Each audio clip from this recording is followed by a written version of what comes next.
Hello guys, welcome to Mr. Up Today. Today we're gonna look at the 5 scariest deep sea creatures you never heard of. Before we get into the video, download TubeBuddy if you want to support me.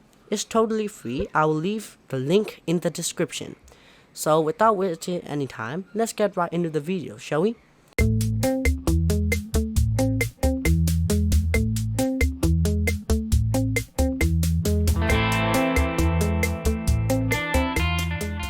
Coming in at number 1, we have the giant ostracod. Ostracods are known, also called sea shrimp or clown shrimp, are found all over the world, even appearing in small puddles of rainwater. They are seldom larger than a grain of sand, which is why their abyssal cousin was dubbed Gigantocrypirus, even though it only grows about as large as a marble or a grape. Like all sea shrimp, its delicate multi-legged body is encased almost entirely in a transparent bubble-like outer shell, with a tiny slot for the intake of water and food. The most unusual feature of these deep-sea pebbles are their proportionally enormous eyes. Rather than having lens, their eyes are concave mirrors, which are bad at constructing images but incredibly effective at picking up lights. This explains why these creatures constantly rotate as they swim, their shining eyes scanning their surroundings like a pair of sonar dishes. Believed to be strictly predatory, they pick up on numerous of smaller and even tiny fish, pulling them inside the shell to be consumed. Little is known about their reproductive habits, but their eggs are often clearly visible inside their shells. Coming in at number 2, we have the whalefish, big noses, and tape tails. For many years, a group of gluttonous deep-sea predators called whalefish were known only from female specimens and classified as cytomimetidae, literally meaning whale mimic. For almost as long, another group of fish called megalomacrus or big noses were only ever found to be male. Mysteriously, they seem to lack complete digestive tracts, implying a very short lifespan in which to find for a mate. Finally, a third variety of fish nicknamed tape-tails seem to all be javelins, characterized by incredible long delicate tails and often living closer to the sea surface. If you haven't guessed already, we know we now know that these 3 totally different creatures are all the same exact animal. As tape-tails mature and descend into the abyss, they develop into either whale-mouthed females which prey on other fish with their pelican-like gullets, or big-nosed males which barely eat at all and exist only to live long enough to mate. Coming in at number 3, we have the two-headed sea devil, also referred to as a needle-bread or a neat-bread.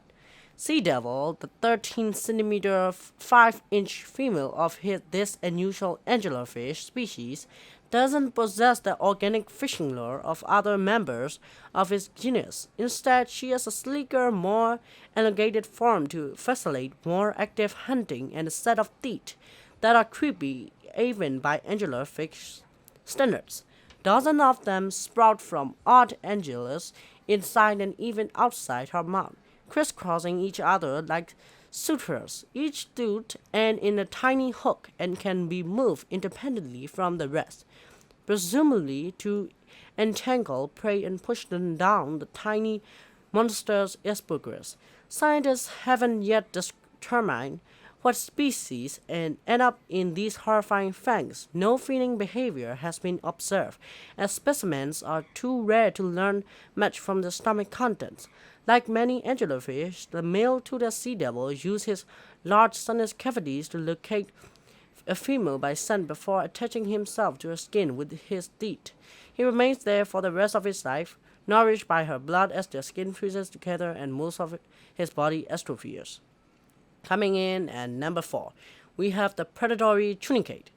Tunicate or sea squids are normally almost motionless, bag-like filter-feeding animals. In the deep ocean, however, plankton can be harder to find. So many abyssal animals must depend on slightly larger food sources. The carnivorous deep-sea tunicate has evolved in a huge gaping mouth to trap small crustacean land into a false sense of security by its transparent body like an underwater Venus flytrap. In 2009, another species of man-eating sea squid, this one with a tubular horizontal mouth, was found off the coast of Tasmania. Perhaps the strangest thing about these animals is how closely related they are to us. Tunicates are chordates, which mean that they began embryonic development with much of the same anatomy as U.S. vertebrates. Once such feature we start out sharing is the notochord, which develops into the spine for those of us who have internal skeletons. As a tunicate matures, it simply absorbs the notochord along with its brain as it settles down for a mindless life of stationary feeding.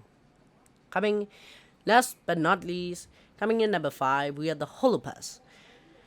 Cryonites or sea lilies are related to starfish and sea cucumbers and were once among the most abundant of all sea life. The related few once specimens alive today are found mostly in extremely cold dark waters under Arctic ice or in the deep ocean.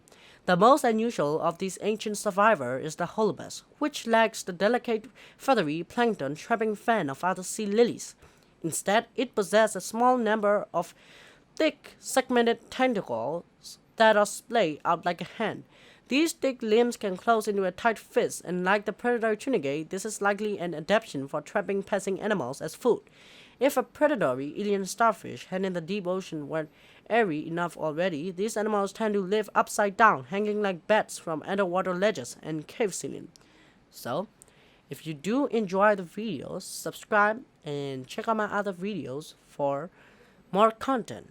And see you guys on another video. Make sure to download the link below.